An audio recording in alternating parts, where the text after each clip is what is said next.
Lundi 8 juillet, mesdames et messieurs, c'est un plaisir pour nous de vous servir en ce jour.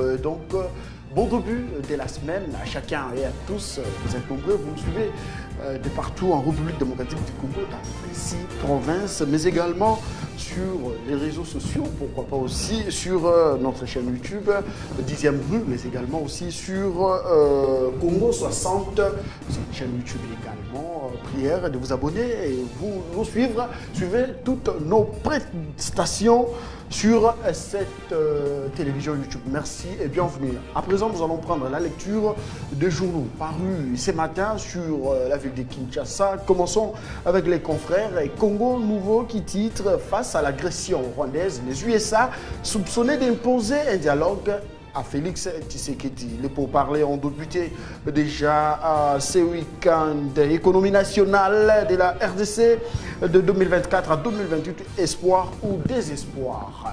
Nous allons en parler? Non, on n'en parlait pas. Nous allons prendre la tempête des tropiques qui titre en marge de 64 ans de l'indépendance de la République démocratique du Congo. L'honorable Alexis Moutanda appelle les Congolais à plus d'efforts pour un avenir meilleur. Félix Tshisekedi instruit pour sauvegarder l'intégrité de la République démocratique du Congo. Voilà.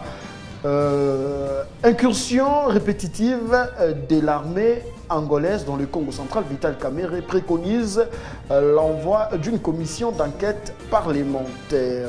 Des actions idoines contre l'insécurité alimentaire exigées. Voilà, nous allons prendre notre confrère exclusif RDC qui titre Jean-Lucien Moussa entre démission et s'humilier. Ah bon? Hydrocarbures, Molendo, Sakombi, Vefer du secteur, le moteur du développement de la République démocratique du Congo. Prenons la prospérité pour boucler la lecture de journaux ce matin. Chers téléspectateurs, développement de la chaîne de valeur, respectez, ça c'est la communication. Nous revenons sur Jean-Lucien Moussa, jugement unique à l'encontre des entreprises du portefeuille de l'État. RDC, Jean-Lucien Moussa lance un plaidoyer auprès des Constant Moutamba. RDC, Joseph Mukungubi signe un retour triomphal à Kinshasa. Ah, c'est pour bientôt.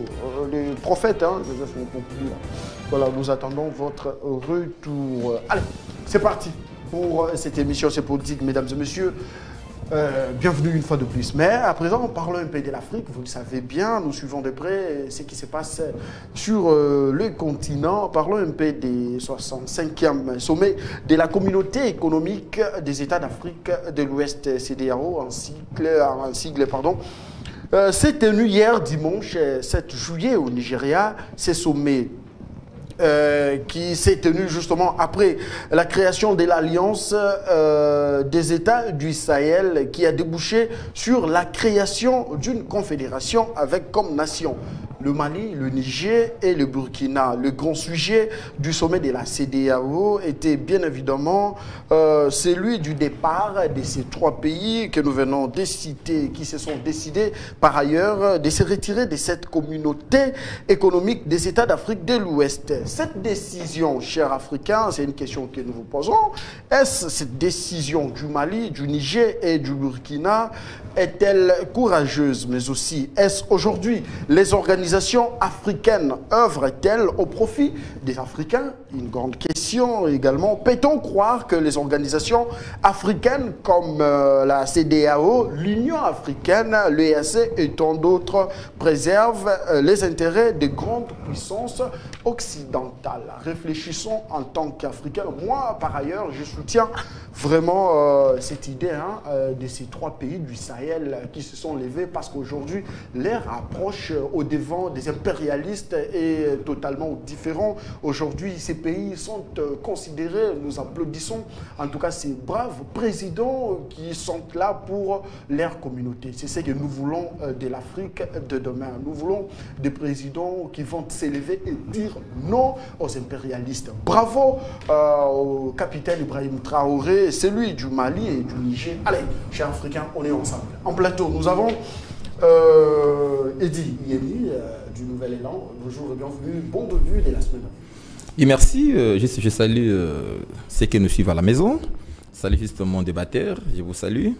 Je salue l'un de mes jeunes frères de Kimbanté qui est Ngouma Balapa, communément juste appelé Boss, et Bana Kimbanté qui est avec nos problèmes parce qu'aujourd'hui on a des problèmes sérieux de manque d'infrastructures. Surtout juste là, je fais allusion principalement à la route Mokali qui est complètement délabrée. Hein.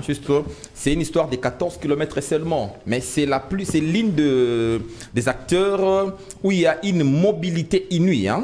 Parce que comprenez que la commune de Kimbanté qui est la plus grande commune en termes, je dirais, de densité humaine de la ville de Kinshasa. Okay. Et puis, cette voie-là, c'est la voie principale de la commune de Kimbanteke. Mais la route, non seulement qu'elle n'est pas asphaltée, la route connaît aujourd'hui de problèmes, elle est dégradée, vous n'aurez même pas l'idée. Vous prenez juste la voie Nzoko, qui est jusqu'à présent comme ça, dans un état juste de délabrement juste avancé. Vous prenez encore la voie Kimbanteke cimetière. Donc, le Bana Kimbanteke, aujourd'hui, sont pratiquement dans la désolation parce qu'ils ne savent pas à quel sens c'est voué. Monsieur Ngobila, lors de la législature passée, nous a fait croire que cette fois-ci, avec le financement déjà de la Banque mondiale, parce que la route, singulièrement Kimbanteke cimetière, a été cassée ou détruite par le projet Régideso financé par la Banque mondiale. Oui, et la même Banque mondiale a financé aussi la réhabilitation de la dite route. Mais curieusement, Ngobila nous a financé. La Banque mondiale a financé. Okay. La Banque mondiale a financé. Il y a eu aussi semblant un débit pratiquement des travaux. Et jusqu'à la preuve du contraire, mon cher Omar, nous parlons, cette route est restée comme ça. Il n'y a plus de travaux. Ils ont pratiquement tout cessé. On ne sait pas pourquoi. On se pose des questions. Ah, mais c'est Ngobila. Aujourd'hui, juste l'IGF et les autres sont là. Au besoin, s'il faut juste. Le monsieur doit y répondre. Donc, Kimbanteke, vraiment, Kimbanteke, Tchangbo en général, et surtout Kimbanteke, c'est singulièrement, il y a un problème. Mais si vous prenez cette voie-là, de Kimbanteke à la sortie Kimbuta, la voie est complètement délabrée. Et surtout, j'insiste pour terminer, la route Mokali. Vous prenez juste de Ngambwa Pont jusqu'à Kibunda. Jusqu'à Kibunda, là, de Ngambwa Pont, lorsque vous entrez dans la route, je crois bien notre monsieur Fabien en maîtrise bien. Ngambwa Pont, c'est un arrêt. Donc c'est un arrêt pont, Ngambwa Pont. Donc dès que vous arrivez là-bas, de Ngambwa Pont à Kibunda, là, la route n'est même pas impraticable, la route n'existe plus. Donc il y a des érosions et des érosions. Et ajoutons pratiquement cela l'insécurité créée par des policiers. Et sans pourtant je te parlais pratiquement des enfants dans la rue. D'abord, je parle des policiers qui ne cessent d'embêter nos wewa, nos transporteurs et juste le paisible citoyen. Parce que là, on arrête comme on veut. Hein. On s'est dit, si vous arrêtez, comme ils même disent, moi nandaku, la regobima. Mais à petit kuluna so kange monge manengenin. Vous verrez des kuluna qui s'organisent en bande, qui se font pratiquement la guerre, et la police accompagne d'autres criminels. Là, j'ai des preuves. Si on m'appelle aujourd'hui, j'ai des preuves concrètes parce que je suis de là, je suis un notable de là. J'ai toutes les informations, je maîtrise le bande et comment ces policiers accompagnent le bande. Donc aujourd'hui, la police devient aussi un instrument d'insécurité, surtout avec ces policiers peu formés. Vous voulez nous dire ici que la police de Kimbanteke, certains éléments de la police de Kimbanteke collaborent avec des Koulouna, c'est ça? Mais je vous dis vrai, il y a même des Koulouna qui se font accompagner de policiers armés et des policiers qui attaquent d'autres quartiers. Dès qu'ils y entrent, ils procèdent au pillage. Et les policiers rentrent avec des radios, télévisions, éponges, tout ça à vendre. Alors, il y a une commission mixte qui a été créée juste par le commissaire divisionnaire de la ville-province de Kinshasa, Blaise Kilimbalimba, ensemble avec les éléments des FRDC, justement pour pallier à ces problèmes d'insécurité sur la ville-province de Kinshasa. Est-ce, dans votre coin, vous n'avez pas senti l'impact de cette mission mise en place? Juste avant de contrer M. Kilimbalimba, Kimbanteke demeure encore dans l'insécurité. Hein? Kimbanté qui demeure encore, si vous prenez c'était Kenzo, Kingasani, hein, Mokali, Ngambwapon, en tout cas nous sommes encore dans l'insécurité. Non, vous dépassez. Même à Lukuba Mala, il y a des petits bandits qui font pratiquement la loi. Hein? Donc il y a des petits bandits qui font la loi. Ah, je dis bien, nos policiers, et ce ne sont pas aussi des policiers matriculés, reconnus par l'État, sont juste des policiers engagés par des capitaines dans des différents sociétés. Bon, il ne faut même pas les appeler bureaux D. Je ne sais pas moi, sont des accompagnateurs. Bon, il y a aussi des... Parce qu'aujourd'hui, la police c'est vraiment un fourre-tout. Vous avez toutes les composantes, même nos anciens Koulouna qui deviennent bureau, on les appelle peut-être abusivement bureau D, pour juste, je dirais, torturer la population. Les éclaireurs sont juste devant. Allez, non, certains ne sont même plus éclairés. Même la police officielle, je dirais, prenons plus le cas de la police d'intervention des Suambanza. Oui, la police d'intervention des Suambanza. Qui au départ, vraiment on se disait, bon, cette fois-ci nous avons quand même une unité qui va servir la population. Quand ils sont venus sur Mbanza et Braza, c'était pratiquement des bonnes unités, des bons sociétés. Mais aujourd'hui, ces policiers-là se sont transformés. Braza, c'est un coin. Non, Braza, c'est un quartier, c'est un marché. Okay. C'est un marché. Et ces policiers-là se sont transformés à des commerçants. Très bien. Et même la dame là, qui est actuellement à la tête du district, de la Tcham. La dame ne s'occupe plus pratiquement de la sécurité des citoyens et leur bien. Pour elle, il faut juste arrêter de monter pour faire un peu d'argent. Lorsqu'on a 100 motos, 100 motos, c'est déjà une histoire de 10 millions. 10 millions de francs par jour. Merci. Et vous comprenez, la dame doit aussi construire comme Bienvenue l'a fait. Bienvenue disait, à chaque tête de Koulouna, 100 000 partout, puis après Koulouna, puis après 100 000. À Kangio, Koulouna, vous donnez 100 000, on te laisse. Donc c'est un problème. Le principe, c'est que ceux qui ont c'est la paix. Très bien, merci. Mais seulement ici, nous allons rappeler que les gouvernements provinciaux, qui n'est pas encore mis en place, le gouvernement national est en train justement de travailler pour pallier à ces problèmes de... Quel gouvernement? Le problème central, je suis en train de dire. Quelle centrale? Non, s'il vous plaît, c'est moi qui... Le gouvernement sans vision? Non, non. C'est moi qui ai la parole. Je suis en train de m'adresser à nos téléspectateurs. Le gouvernement est en train de faire un travail considérable dans la République. La République, ce n'est pas Kinshasa. Nous avons vu comment est-ce que les travaux de la construction de la route Kananga-Kalambambouji à débuté, donc, et tant d'autres routes, le chef de l'État aussi, hein, il n'y a pas longtemps, a donné le go de la construction d'un boulevard périphérique qui va soulager tant soit peu ces coins dont vous venez de parler tout à l'heure, Kimbanteke, Njili, Brasserie et tout ce qui va avec. Très bien, merci beaucoup. C'est aussi très important d'en parler, louer quand il y a des actions qui sont posées pour l'intérêt de la République, dénoncer aussi ce que vous venez de faire, ce qui est normal. Très bien, merci de nous suivre, Médard Chipadi. Bonjour et bienvenue. Bonjour Chris, je vous salue. Je salue mon débatteur et je salue tous ceux qui nous suivent déjà à la maison, c'est-à-dire le peuple congolais. Et je ne veux pas aller dans le sens de mon débatteur. Alors vous habitez Tchangou également? J'habite le Tchangou, je connais très bien le quartier, je connais très bien Mokali. Je peux vous citer le nombre des sociétés que vous avez. Le nombre? Les nombres. Vous maîtrisez? Je maîtrise très bien. Très bien, allez-y. Ouais. Je connais très bien la Tchangou, je connais très bien Kimateke, je maîtrise très bien. Et je sais où il habite. Je ne suis pas de l'année, mais je connais là où il habite. Il habite où? Lui habite de l'autre côté. Braza? Non, c'est pas Braza, je connais très bien. Mais je ne suis pas là-bas. Très bien, allez-y. Je vais d'abord commencer parce qu'avant d'arriver ici, j'ai reçu un groupe de jeunes hommes qui travaillent au ministère de la Jeunesse. Ils sont plutôt venus me voir pour me dire au ministère de la Jeunesse? Avec la dame là, la plus jolie, on la salue, la ministre de la Jeunesse. En fait, moi je ne suis pas dans sa jolibilité, tout ça, mais ils sont venus me voir pour me dire que ça ne va pas. Ça ne va pas? Il y a toute une cacophonie créée là-bas, parce que c'est depuis le 17 février que le VPM Liaou avait, n'est-ce pas, nommé les secrétaires généraux.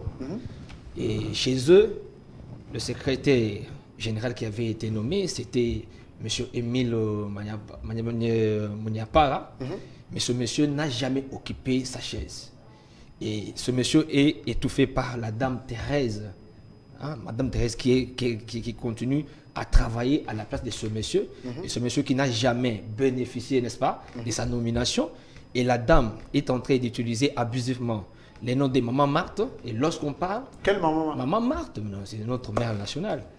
Maman Laissez Béton. Mais je vous l'ai dit, elle utilise abusivement. Elle utilise abusivement les noms de Maman Marthe pour dire... Je vais le dire en lingala, c'est comme ça qu'elle est en train de dire. Elle le dit en lingala. Nganaza, moi, Maman Marthe. Non, laissez-moi, elle s'appelle Thérèse. J'ai encore son nom complet, je dois en avoir. Elle s'appelle Thérèse. C'est elle qui continue à exercer, n'est-ce pas, comme étant secrétaire général, il y a ministère Oyo. Alors que il y a jeunesse. Alors que depuis le 17, c'est M. Émile Noël qui avait été nommé. Je me pose la question, est-ce que le VPM Liaou avait retiré sa décision? Non. Il n'y a pas une note qui a signifié que la décision avait été annulée. Mais qui a bloqué la remise et reprise, n'est-ce pas, dans ces grands ministères? Ça, c'est la première des choses. Madame Thérèse doit laisser la place à monsieur Noël. La deuxième des choses, elle arrive non seulement à utiliser abusivement les noms du secrétaire général de l'UDPS, Kabouya, et les noms de Maman Marthe, elle va créer deux listes différentes. Et dans ces deux listes différentes, vous avez les gens qui ont la prime de 850 000 francs, et il y a ceux-là qui ont une prime de 150 000 francs. Mais sous les listes normales, vous comprenez, c'est elle maintenant qui retire cet argent-là, va prendre et donner aux autres 150 000 francs, et le reste, elle va prendre pour aller s'occuper de sa propre famille. Des choses pareilles, nous disons, ça va dans le sens contraire, n'est-ce pas, de la vision du chef de l'État. Merci. À Madame Thérèse, vous qui occupez ce poste jusqu'à présent abusivement, disons que vous êtes la sœur à Maman Marthe, vous êtes très proche du CG Kabouya. D'ailleurs, vous n'avez jamais été de l'UDPS. Vous êtes venu à l'UDPS lorsque vous avez vu le pouvoir à l'UDPS. Vous n'avez jamais été de l'UDPS. Arrêtez d'utiliser... Arrêtez d'utiliser abusivement les noms de Maman Marthe. Laissez la place à M. Noël Émile. Très bien, merci beaucoup. Alors, vous avez la parole, cher Eddie Yeni. Allez, ouvrons cette émission avec la thématique du jour. Alors, Dieudonné, Eddie, non, ça va, non. Médard, vous gardez la parole. Merci beaucoup à vous, Dieudonné Massounda. Abordons cette première thématique. Régime Tshisekedi, les vrais combattants se retrouvent-ils? La première question, cette problématique a commencé déjà de l'avènement de Jean-Marc Aboun par les passés à la tête du parti. D'aucuns disaient que les vrais combattants, ceux-là qui ont combattu pour l'alternance en République démocratique du Congo, n'étaient pas servis par les passés quand Kabound était aux affaires et Kabound parta, Kabouya arrive, le même problème persiste. Et aujourd'hui, il y a un député national, nous citons M. Ntambou Eliezer, qui également, à son tour, est en train de fustiger la manière dont les choses se passent dans les institutions de la République, comme quoi ceux-là qui ont combattu auprès de l'UDPS, ceux-là qui ont accompagné l'UDPS pour qu'aujourd'hui ces partis soient aux affaires, ne sont pas servis. A-t-il raison? Je pense que d'abord le terme vrai ou faux combattant, je ne sais pas qui est vrai et qui est faux. Comment détecter celui qui est vrai et celui qui était faux? Parce que le vrai, ce ne sont pas seulement ceux-là que vous voyez à la télé. Et il y a des gens qui sont nés, n'est-ce pas, dans l'UDPS, grandis dans l'UDPS, qui n'ont jamais été dans un autre parti politique, mais qui ne sont jamais aussi passés à la télévision, moins encore être sur les réseaux sociaux. En ce moment-là, vous direz qui est vrai, qui est faux. Non. L'UDPS, c'est un grand parti politique, allié, un grand parti historique dans notre pays. Après plus de 30 ans de lutte, l'UDPS accède au pouvoir. Réellement, c'est aussi un parti de masse. Et moi, je connais des gens qui ont fait la prison. Dans ma propre famille, mon père a fait 6 mois de prison. Et il fut membre de l'UDPS? Mon père fut membre de l'UDPS. Vous ne l'êtes pas? Non, je ne le suis pas. Et mon jeune frère, Frédéric Mouyembi, a fait aussi 7 mois. Non, lui a fait 3 ans de prison. 3 ans? 3 ans de prison, je l'ai salé là où il est, c'est Pourquoi? Frédéric Mouyemi. Pourquoi? C'est parce qu'on était à l'UNIKIN à cette époque. Il fallait donc jeter des bouts de papier pour organiser une marche. Et il avait été enlevé comme ça pendant 3 ans. Je connais des gens avec qui j'ai vu et qui ont perdu, n'est-ce pas, une partie de leur corps à cause de cette lutte. Et votre frère, il est de l'UDPS? Il était de l'UDPS, malheureusement, il n'est plus. Il n'est plus. Il n'est plus. Il a abandonné. Il n'est plus. Je ne suis pas là pour parler. Mais vous l'avez cité. Non, je l'ai cité en passant. Je suis en train de vous dire Ok. qui est vrai et qui est faux. Très bien, merci. Qui est vrai, qui est faux. Ce qui est plus important aujourd'hui, c'est que le CG Kabouya devait donc comprendre qu'il faut servir juste la base. Et lorsque vous avez le pouvoir, il faut servir la base. Et c'est frustrant aujourd'hui de voir qu'il y a des gens qui n'ont jamais même été à l'UDPS. Et lorsque le pouvoir est arrivé à l'UDPS, ils vont quitter le PPRD, n'est-ce pas, pour adhérer à l'UDPS. Et ce sont ces mêmes personnes-là qui ont bénéficié totalement de ce pouvoir, alors que les fils maison, pour ne pas parler des faux et vrais, les fils maison n'ont pas tellement bénéficié. C'est une forme de frustration qui s'est vue aujourd'hui au sein de l'UDPS. Et ça, ils doivent se le dire en face. Mais ce qui est plus méchant ou mauvais, c'est prendre... Méchant. Méchant et mauvais, c'est-à-dire prendre tout, mettre à la place publique. Je crois que ceci pouvait s'arranger dans la famille, c'est dire des vérités. Le CG Kabouya est accusé de beaucoup de choses. Il aurait pris, par exemple, les frères de son église, qu'il a donné du travail, qui n'ont jamais été dans ce combat, peut-être qui insultaient même ces combattants-là, beaucoup fabouillés. Alors aujourd'hui, lorsqu'ils voient que ce sont ces mêmes frères-là qui n'ont jamais été sur la ligne, n'est-ce pas, de la lutte, et s'est retrouvé, et je peux même vous citer, je crois que mon débatteur connaît Ibrahim Atenda, un grand combattant que j'ai connu, n'est-ce pas? Mais jusque-là, c'est un secrétaire national à l'UDPS. Il ne sait pas que je connais beaucoup de gens. Alors, ce qui est plus important aujourd'hui, le CG Kabouya doit comprendre que lorsque les gens ont lutté, n'est-ce pas, ils sont tous Congolais. Ils peuvent aussi profiter de ce pouvoir-là. Et si vous avez quand même quelques postes à donner, donnez quand même à ces jeunes hommes qui ont Je quand vous même relance, beaucoup de temps. Médard Tchipadi, vous gardez la parole.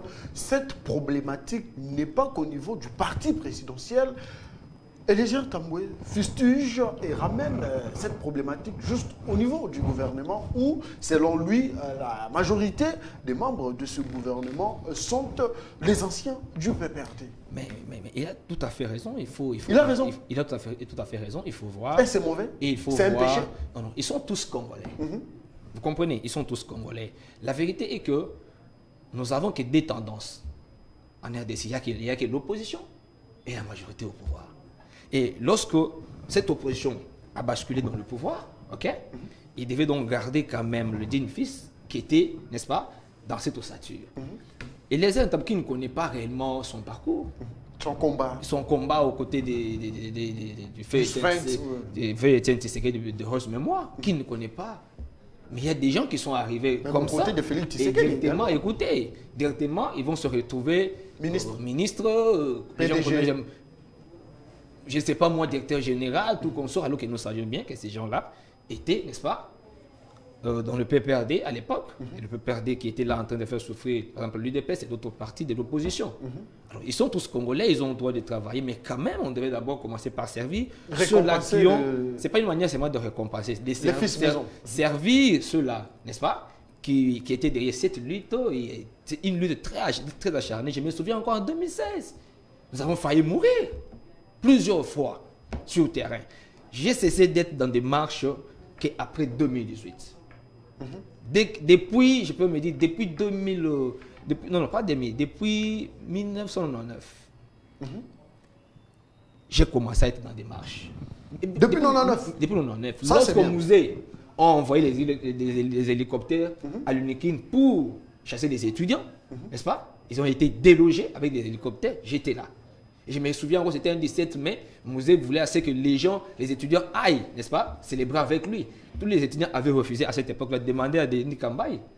Il le sait très bien, il était là. Excusez-moi, les lots, faut pas chanter. Je ne chante pas. La chanson a commencé là. Et depuis 1999 et jusqu'en 2018, j'étais dans cette lutte. J'étais déjà là.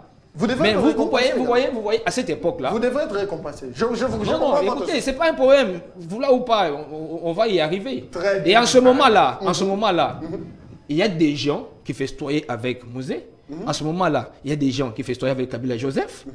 Et aujourd'hui, c'est frustrant. Lorsque vous voyez quelqu'un qui n'a jamais été sur la ligne, qui n'a jamais été au front, directement il devient capitaine, Ils étaient major. avec Mouzé, Et vous qui avez été ils sont- formé, ok? Vous qui avez été formé, vous êtes caporal comme ça. Très bien. C'est frustrant. Très bien. Alors, quels sont les critères? Mais je comprends que le pouvoir a toujours été canalisé dans un système. Mais lorsque le pouvoir est canalisé, l'UDPS a une crème intellectuelle importante. Il y a des amis qui sont licenciés, professeurs d'université, ils sont là, mais en train de pleurnicher. Très bien. Alors, il faut servir ces gens-là qui ont Merci beaucoup. qui avaient quand même été sur la ligne. C'était Médard Tchipadi, cadre et communicateur du parti Congo Positif. Il est parmi nos invités. À présent, nous allons prendre Edi Yedi. Il est de l'opposition avec son parti Nouvel Élan de l'honorable Adolphe Mouzitou. Alors, Edi Yedi, vous avez la parole. Quand l'honorable, les députés nationaux et les Tambouy dit, il y a un bon nombre d'anciens cadres du PPR2 dans le gouvernement et aux côtés de Félix Tshisekedi. La grande question est-ce c'est un péché de retrouver les anciens du PPRD, être dans le gouvernement et proche de Félix Antoine Tshisekedi Tshilombo, chef de l'État? Merci pour ta question. Je m'en vais directement dire à mon frère Élisée Tamboué, l'honorable, que en RDC, la politique n'est pas programmatique. La politique, en fait, les fractions ne sont pas idéologiques. Suivez ce qui se passe juste en France. Après élection, on vous présente un parlement idéologique. Hein. On vous dit la droite est subdivisée à autant de partis. La gauche, voici pratiquement la gauche. Et même les alliances se font en fonction pratiquement de repères ou de référents idéologiques. Mais tel n'est pas pratiquement le cas chez nous en RDC. En RDC, les alliances, tout ça, la politique est tellement et vraiment subjective. Et puis, les alliances se font en fonction des référents ethniques, tribales, des référents non objectifs. Voilà pourquoi je disais ceci. Je dirais ceci. Nous avons aujourd'hui l'UDPS au pouvoir. Lorsqu'on est dans l'opposition, vous venez au pouvoir, très souvent, il se pose aussi des sérieuses questions.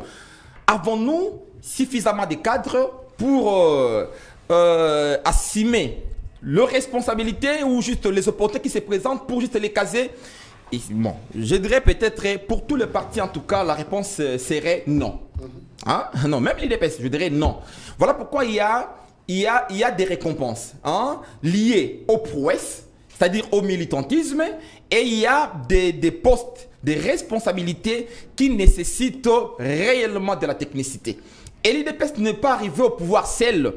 L'UDPS s'est fait pratiquement accompagner. C'est-à-dire, à côté, l'UDPS n'avait pas la majorité parlementaire. Juste, nous prenons pratiquement le cas de la première législature. L'UDPS n'avait pas la majorité parlementaire. C'était pratiquement le jeu d'alliance. Lorsque vous créez pratiquement des alliances, dans ces alliances, chacun vient avec un certain nombre, avec sa représentation, son poids pratiquement au niveau du Parlement.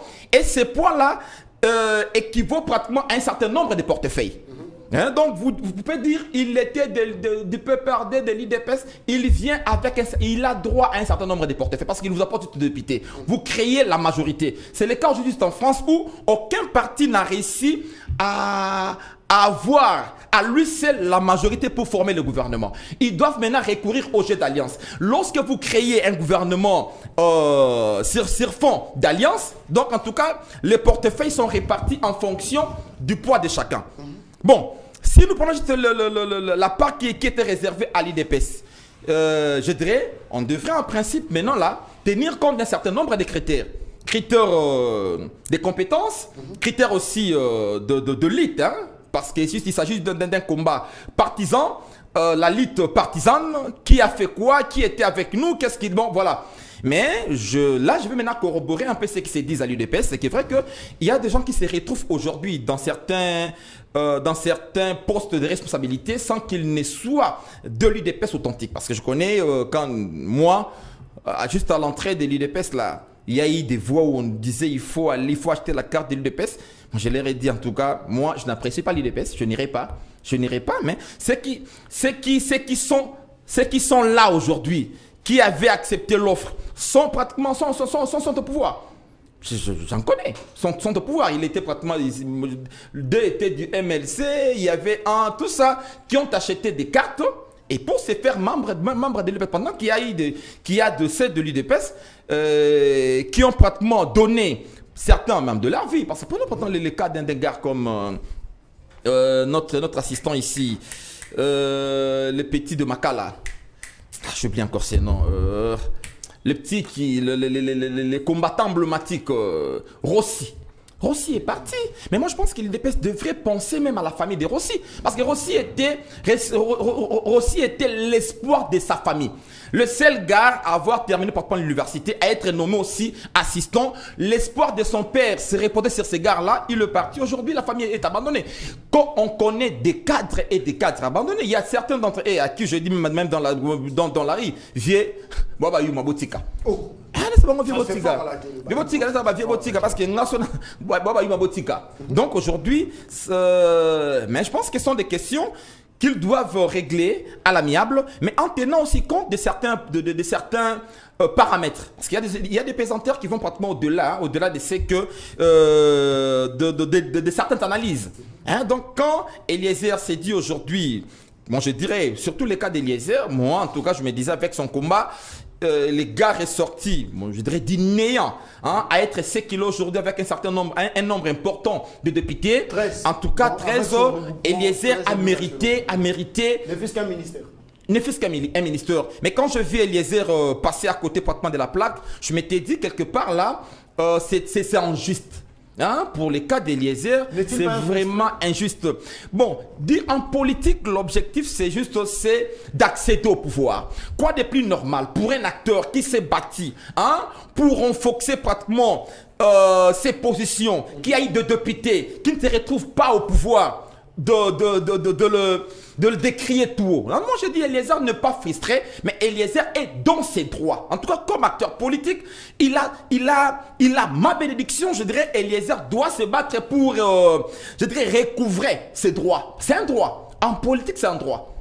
Donc, et comment procéder? Comment y parvenir? Comment y parvenir? Il y a des canaux officiels et non officiels. Hein. Je crois bien, ici on nous a parlé d'une institution, de la nouvelle institution de la République qui est pratiquement la grand-mère de la République. La grand-mère de la République. Je parle de l'institution grand-mère. De l'institution grand-mère de... Personne ne l'a dit. Mais moi aussi je parle de l'institution grand-mère de la République sans citer pratiquement, sans citer Zénon. L'institution grand-mère de la République n'a cité pratiquement soutien des acteurs aujourd'hui qui sont là, secrétaire général, mais qui a la bénédiction de l'institution. Hein? Donc, il y a des voies informelles et formelles. Formellement, il doit saisir je dirais, la tête de l'Union Sacrée, c'est une plateforme, la tête de l'Union Sacrée, présenter ses revendications, voir le chef de l'État, dire que nous avons autant de députés, madame la Première ministre, mais comment se retrouver sans ministre? Est-ce qu'aujourd'hui, Félix Tshisekedi a-t-il péché de s'entourer des ex-collaborateurs de Joseph Kabila? Nous citons les membres du PPRD, les anciens membres. La politique a ses règles. Hein. La politique, c'est pratiquement... Oui, la politique, c'est un champ qui a ses lois spécifiques. Tshisekedi était dans l'obligation de collaborer avec ces gens-là. Je vous donne un exemple à titre illustratif. Nous sommes juste dans la première législature. Tshisekedi arrive. Il n'a pas de majorité au Parlement. C'était pratiquement... Il en souffrait. Parce que pour lui, toutes ses propositions ne passaient pas. Il était bloqué. Il devrait, en principe, se faire une majorité. Les juristes diront non, c'était illégal. Parce qu'ils nous posent la question pourquoi. Mais nous, sociologues, nous de sciences pour nous disons non. Pour nous, c'est comment y parvenir. C'est qu'il a réussi et à obtenir une majorité, mais tout en bénéficiant du soutien de gens comme Bahati et autres. Bahati, ancien du PPRD, il y a eu des gens Lycémbous, ancien du PPRD, ils étaient nombreux. Hein? Vital Kamer et autres. Vital Kamer, d'abord, ses fils sont alliés naturels, hein, parce qu'ils sont allés ensemble, exact. Et les autres. Mais non, ayant construit cette majorité sur fond d'alliance, Tshisekedi ne pouvait rien. Chacun devrait, en principe, a été dans le droit d'obtenir ce qui lui appartenait. C'est ce qui lui appartenait. Par la base, hein? Oui. Non, la base doit comprendre. La politique aujourd'hui, c'est un champ qui a ses règles. Exact. Donc, Tshisekedi ne pouvait pas empêcher un certain Bahati. Non, en tout cas, pour ces cas-là, Tshisekedi n'avait pas péché. Okay. N'avait pas le droit d'interdire un certain Bahati d'avoir des ministères. Un certain Bahati qui avait une certaine majorité au Parlement ou au Sénat, d'avoir pratiquement juste d'aller à la tête du Sénat. Hein? Donc, quand Kabila a empêché Bahati d'être au perchoir du Sénat, Kabila au profit de Tambwe Mwamba, qui n'avait pas de député, qui n'avait que qui était considéré comme une personnalité. Et je crois bien, à l'ère particratique. À l'ère particratique, c'était un péché grave et ce péché a directement payé. Parce que à l'ère particratique, ces chefs de corps ou d'un regroupement politique, FTC et alliés Bahati, c'est lui qui intimait pratiquement les ordres à ses députés, et les députés n'obéissent qu'à la ligne partisane définie par les leaders. Donc ils pouvaient facilement déjouer Alexis Tata Mwamba. Voilà pourquoi je dirais, c'est ça en jeu. Et dans le jeu politique et dans ces jeux stratégiques, en tout cas, tu sais qu'il n'avait pas péché. Il était dans l'obligation de faire avec. Mais sauf peut-être dans les quotas qui lui étaient réservés, c'est là où tu sais qu'il dit et ses colistiers devraient se battre pour placer le leur, le vrai combattant de l'UDPS. Là c'est là où il s'est posé un sérieux problème. Mais quant aux anciens du PPRD, il n'y a pas un problème. Je vous retire la parole. Très bien. Nous sommes en direct de la 10e rue Télévision, chers téléspectateurs. Merci de nous suivre. Médard, à présent, vous avez la parole. Très bien, Dieudonné Massounda, je vais vous lire d'un moment à l'autre. Eliezer poursuit pour dire « C'est comme si nous sommes en train de perdre le pouvoir et nous regardons ». Ah non, là, je ne suis pas tout à fait d'accord avec lui. Ce n'est pas que la présence de certaines têtes, n'est-ce pas, anciennes du PPRD, qui pourrait faire à ce que le pouvoir soit récupéré par le PPRD, non. Je venais de le dire que ce sont des Congolais qui peuvent aussi avoir le droit, n'est-ce pas, de la continuité, n'est-ce pas, des institutions. Ça, ce n'est que normal. Mais ce qui est frustrant, comme lui-même Tambwe Mwamba, et plutôt Eliezer Tambwe l'a dit, c'est qu'il a par exemple 13 députés. Mais vous imaginez, quelqu'un qui a 13 députés n'a même pas un seul ministère, ne gère absolument rien, et pas même un vice-ministre. Donc c'est pas normal. C'est pas normal vu la configuration, n'est-ce pas, de la politique congolaise. Il venait donc de le dire ici, que ça s'est fait sur base, n'est-ce pas, des poids politiques. Vous comprenez? Lorsqu'un certain Kamer arrive, il a quelques nombres de députés, et lorsque Bahati arrive, il a un nombre de députés. Lorsqu'ils ont mis en place le présidium de l'Union sacrée, certainement, ils se sont dit, ils se sont parlé, ils se sont définis la ligne de conduite et aussi le quota attribué, n'est-ce pas, à chaque structure, à chaque parti politique, bien formation politique. Alors, lorsque ça revient maintenant à l'UDPS et alliés, quelqu'un comme Tambwe, qui a 13 députés, ne devrait même avoir peut-être qu'un vice-ministre ou bien un ministère à gérer. Ça ne serait pas un péché. Mais je crois aussi, je continue à croire en la bonne foi de Félix Tshisekedi, qui a toujours été un démocrate, un homme imprévisible qui surprend tout le monde. Et il sait le pourquoi il l'a fait. Je crois que c'est le choix du chef qu'il faut donc respecter aujourd'hui et rester sur la ligne parce que la constance, n'est-ce pas, est une bonne qualité qu'il faut avoir lorsque vous êtes politicien. Ce n'est pas à cause d'un poste ministériel que Tambwe Eliezer peut, n'est-ce pas, quitter aujourd'hui l'Union sacrée juste à cause de cela. Donc nous connaissons son parcours. Mais il n'est pas servi. Non, même s'il n'est pas servi, nous reconnaissons réellement sa bravoure, n'est-ce pas? N'est-ce pas Tambwe, d'ailleurs, j'allais dire Tambwe Mwamba. Eliezer Tambwe, un grand frère, d'ailleurs, un ancien journaliste. Nous avons fait beaucoup de choses par le passé, et d'ailleurs, je lui salue au passage. Alors, n'est-ce pas, Eliezer est en train justement d'avertir la classe politique, surtout ceux-là qui ont combattu avec Félix Tshisekedi, d'ouvrir l'œil et le monde. Non, non, c'est tout à fait normal. C'est une manière de réveiller un peu ceux qui dorment, que voilà, notre pouvoir, n'est-ce pas, est tout. Il est en train de partir. C'est pas parti. Le pouvoir n'est pas jamais comme ça. Très bien. Le pouvoir n'est pas jamais comme ça. Mais c'était tout à fait normal. Le pouvoir est infiltré. Le pouvoir est canalisé. Ne vous en faites pas. Nous avons plutôt un seul leader, c'est le président de la République. Très qui bien. dicte tout. Ne vous en faites même pas. Le pouvoir ne peut pas partir parce qu'il y a 2 personnes du PPRD qui vont se retrouver là-dedans. Vous vous souviendrez, 2018-2019, n'est-ce pas? Il arrive au pouvoir à sa majorité parlementaire, il vient de le réédire ici.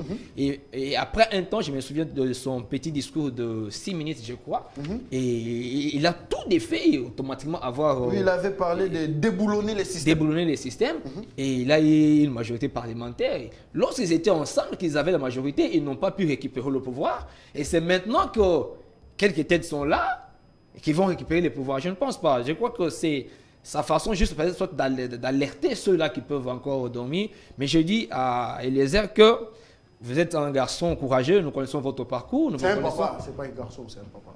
C'est une fille. Non, il est père de famille. Honorable, je vous salue. Alors, nous connaissons votre courage, nous connaissons votre parcours.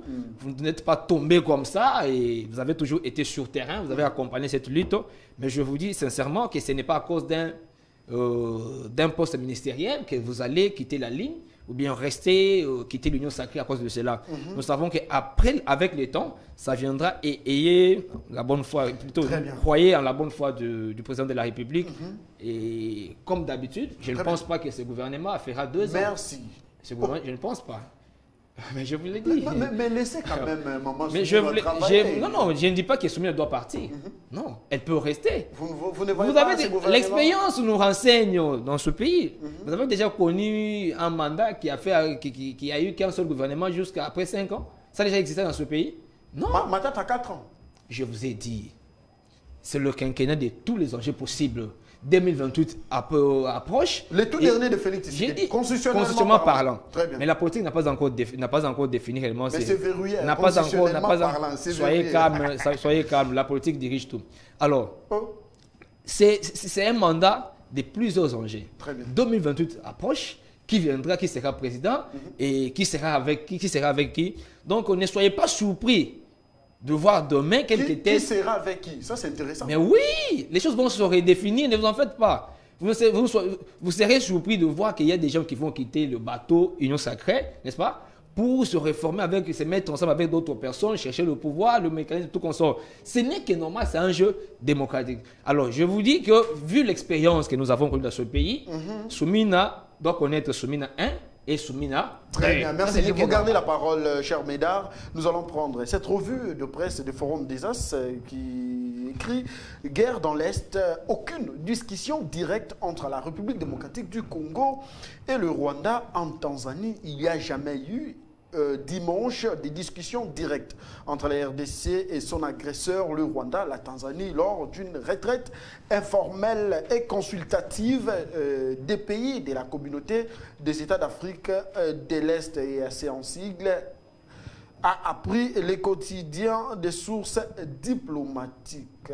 La CP également revient sur le propos de la vice-ministre des Affaires étrangères, Gracia Yamba, qui a martelé qu'il y a eu des discussions informelles dans un cadre consultatif sur la primauté du processus de Luanda avant toute discussion relative aux tensions avec le Rwanda, responsable de la souffrance humaine grave des déplacements dus aux actions violentes des soldats rwandais du RDF et ceux du M23. Allez, c'était une précision. Merci beaucoup à vous, Dieudonné Mansunda, et à la grande équipe Moros Sandemia. Merci de servir nos téléspectateurs. Vous gardez la parole. On parlait tantôt de déboulonner les systèmes. Pensez-vous qu'aujourd'hui, Félix Tshisekedi a-t-il déboulonné les systèmes parce que les détournements, d'aucuns disent que, ben voilà, il y a Tshisekedi qui va détourner pour les Ghana Kabila Bachiraki.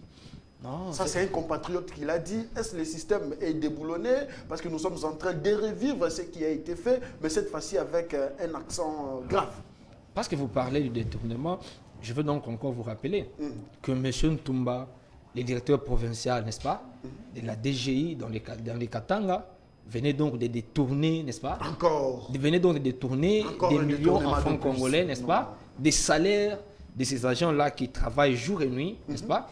Pour pouvoir servir le pays comme il le faut, n'est-ce pas? C'est un monsieur, je parle à monsieur Ntumba, n'est-ce pas, Kapole, qui est directeur provincial à la DGI, n'est-ce pas, Katanga, et qui veut aujourd'hui salir l'image d'un manager de Titan qui est monsieur Barnabé Mouakadi, un monsieur qui a fait un bon travail, un monsieur à couronner même, mais voilà qu'un monsieur Ntumba qui est directeur provincial venait donc de détourner les salaires de ces agents-là. Très bien. Je reviens à la question, je reviens à votre question.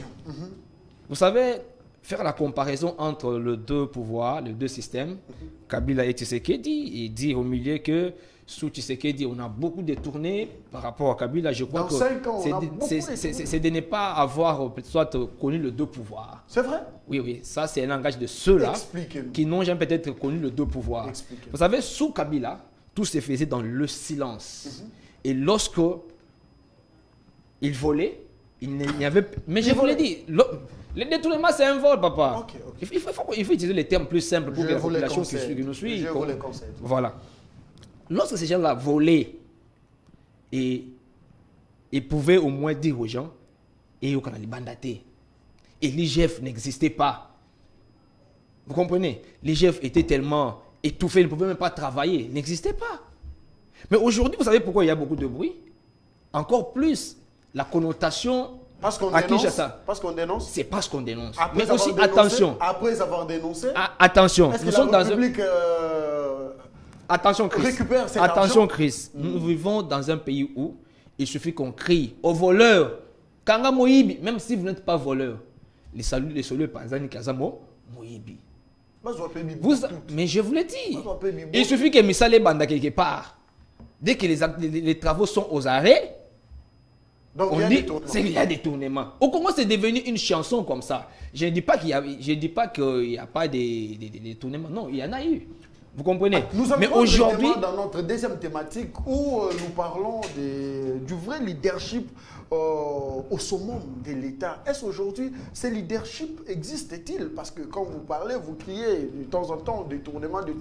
Et donc, il n'y a pas une vision claire et éclairée au sommet de l'État pouvant permettre à ce que le moyen de l'État soit canalisé pour des fins utiles. Mais moi, je vous dis, je n'aime pas entrer dans ces petits débats-là des gens qui ne comprennent pas. Tout dépend de ce que, il n'y a pas de petits débats. De ce que tout le monde comprend par leadership et qui est leader. Mais lorsque vous voulez parler de la vision et du leadership, tout qu'on sort, et que vous voyez le président de la République, les gens critiquent. Ils critiquent quoi s'il n'y a pas une vision? Lorsqu'on critique, ça veut dire qu'il y a une vision qu'on veut critiquer. Et une vision, c'est pas venir vous venez ici à la télé pour dire que voilà, j'ai rêvé, j'ai vu une vision, tout comme ça. Non. Ça, c'est un rêve. La vision, n'est-ce pas, c'est dégage par rapport à un programme que vous avez. Je vais vous donner par exemple le cas. Vous avez quand même des projets qui sont, n'est-ce pas, qui ont été réalisés, des routes qui avaient été construites. Tu les genoux, il y en a construction des maisons, des militaires. Il y en a eu plusieurs. Est-ce que quelqu'un peut se mettre aujourd'hui dire qu'il n'y a pas un leader, il n'y a pas un leadership, vision éclairée? Je ne sais pas ce que lui veut comprendre par vision éclairée. Vision éclairée, c'est lorsque vous comprenez, soit lorsqu'on vous prend on vous met dans le travail, et là vous allez comprendre que c'est éclairé. Non. Nous avons un président de la République venant, n'est-ce pas, lorsqu'il est arrivé au pouvoir, il a compris ce qu'était la RDC. Il vous a dit que même que Mboko et le c'est parce qu'il avait compris. Aujourd'hui, si on n'avait pas une vision, on n'aurait pas. D'abord, lorsqu'on dit qu'il n'y a pas une vision, ça veut dire que même la loi financière là ne doit pas exister parce qu'il n'y a pas une vision. Mais lorsque vous avez une loi financière et vous venez dire qu'il n'y a pas une vision... C'est lui qui l'a dit, c'est pas moi. C'est lui qui l'a dit. Jean-Lucien Boussa, c'est un politicien, ok? C'est un politicien. C'est pas moi. Je sais ce qu'il dit. Je ne veux pas entrer dans ce qu'il dit, mais je lui dis ceci. Il ne pouvait pas dire ce genre de propos. Je lui dis ça, ceci. c'est manquer du respect au chef de l'État. Dès que vous avez déjà... la première ministre. Dès que vous avez déjà une loi financière et vous dites qu'il n'y a pas une vision... Est-ce que vous reconnaissez d'abord que Jean-Lucien Boussa, ministre de son État, il a manqué du respect au président de la République et à la première ministre, mais aussi aux Congolais que nous sommes? Il est aux affaires payées par la République. Pourquoi il peut se prononcer ainsi? Si réellement il l'avait dit, je pense que quelque part c'est un manque de respect. Très Parce bien, que merci lui-même, beaucoup. s'il est là, c'est parce qu'il y a quelqu'un qui a accepté qu'il soit là. Très bien, merci. Allez, il est là l'homme qui a dit qu'il n'y a pas de leadership au sommet de l'État. Jean-Lucien Boussa, vous le connaissez bien, ministre de portefeuille, plusieurs fois ministre d'ailleurs. D'aucuns disent que c'est un ministre éternel. Et voilà, aujourd'hui, l'homme s'élève pour dire qu'il n'y a pas de leadership. Donc Félix Tshisekedi dit, Azan a vision pour le Congo. Félix Tshisekedi a dit Marambo Salaté. Selon Jean-Lucien Boussa. On a manqué chef de l'État respect, a manqué Madame Soumino respect, et puis Tikié, vendredi passé, il y a eu un conseil des ministres. Mais on est où là? Vous avez la parole en tant qu'opposant, votre réaction? Je suis étonné que ces propos viennent d'un journaliste. Vraiment, je suis éclairé même. Parce que nous sommes dans une démocratie, là où nous sommes censés garantir la liberté d'expression et d'opinion. Mais un journaliste ça, c'est une liberté d'expression. S'il vous plaît, on doit quand même élever le débat. À un certain moment, lorsque l'on veut réfléchir, fait un peu ces nivellements par le bas, ça ne construit pas la nation. Hein? Jean-Lucien Boussa était dans un cadre spécifique qui était pratiquement un auditoire, dans une conférence devant les étudiants. Quoi de plus normal que ce monsieur puisse dire professer la science aux étudiants. Peut-être que vous ne connaissez pas bien Jean-Lucien Boussa. Jean-Lucien Boussa est parmi les politiques que j'ai approché quand j'étais encore vraiment trop jeune. Un monsieur intelligent, un monsieur efficace. Et dans ses approches, vous sentez une certaine intelligibilité. Et quand Jean-Lucien Boussa parle du manque de vision, je pense que d'aucuns peuvent me contredire que ces pays tâtonnent, ces pays se retrouvent en dehors de toute orbite de développement parce qu'il n'y a pas de vision. Il n'y a pas de vision. On va en arriver, s'il vous plaît. La vision dans une république, la vision, elle est programmatique. Hein? Et bon, lorsqu'on dit vision, vous avez vos projets qui, lorsque l'ami parle de... On peut avoir une loi de finances. Hein, sans que cela ne soit inscrite dans une vision. Parce que la loi des finances peut aussi être un acte... S'il vous plaît, suivez. Non, vous n'avez pas la parole. Allez, ok. Allez-y, je vous protège. Vous commencez là à me perturber. C'est pas normal. Allez-y, mon ami. Donc, je ne vous ai pas perturbé. Allez-y. Ok. On peut avoir un acte de finance sans que cela ne soit une loi de finances, sans que cela ne soit inscrit dans une vision. Et ça fait appel à ce que nous appelons dans la science la routine. Peut-être lui ne sait pas. Hein, sont des actions qui s'inscrivent dans la routine. Qui ne sait pas? Bon, je suis en face, peut-être mon ami, je respecte bien son intelligence parce que je le respecte bien son intelligence. Chacun a sa discipline. Hein? Voilà, peut-être ma discipline peut encore nous aider à avoir plus d'éclairage. Cela peut s'inscrire dans la routine. Hein? Et c'est que nous vivons au Congo. J'ai toujours plaidé, depuis la nuit de temps jusqu'à présent, il se pose un problème de vision. Les Congolais ne savent pas d'où ils vont. S'il faut demander à ces gouvernements, dans l'horizon 2000, dans 10 ans, que deviendraient les Congos? Hein? Que deviendraient les Congos? Ils ne savent même pas là où ils amènent les Congos. Or, la vision, c'est savoir d'où nous allons. Et avant de savoir d'où nous allons, il faut d'abord savoir d'où nous venons. Hein? Et voilà, c'est un vieux débat. Déjà, dans l'Antiquité, Aristote a pensé, Aristote a pensé au roi philosophe et à l'éducation comme facteur pouvant pratiquement permettre le développement, faciliter le développement, et au roi philosophe, c'est-à-dire un roi qui a en mesure de philosopher et qui peut avoir une vision, la vision secrète. Vous savez, lorsqu'on est, bon, je ne sais pas vraiment entrer en détail, hein, entrer en détail. Aujourd'hui, ce que nous vivons dans le monde, il y a aujourd'hui avec ces deux membrements. Hier, le monde qui était unipolaire est devenu multipolaire. Cette multipolarité qui s'est vue quelque peu bipolaire avec la Chine et son bloc, ça veut dire sur les États-Unis et son bloc. Dans ces différents blocs, il y a des visions et il y a les grandes visions.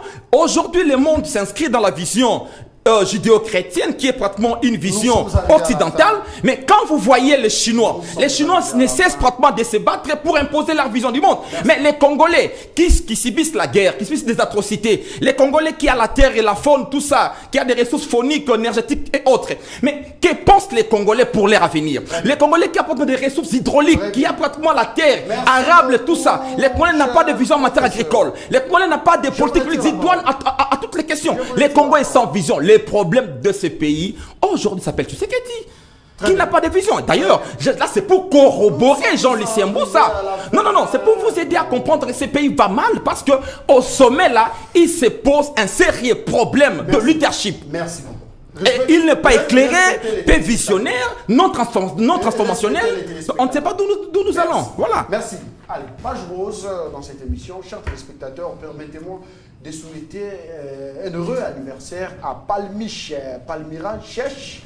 Joyeux anniversaire, longévité, succès et plein de bonnes choses à toi. Salut également Papa Jean Chèche et toute l'église Christ en action depuis Yolo. Je n'oublie pas Christian Kunda, puis Ignace Ilunga. Un grand merci à vous tous qui nous avez suivis.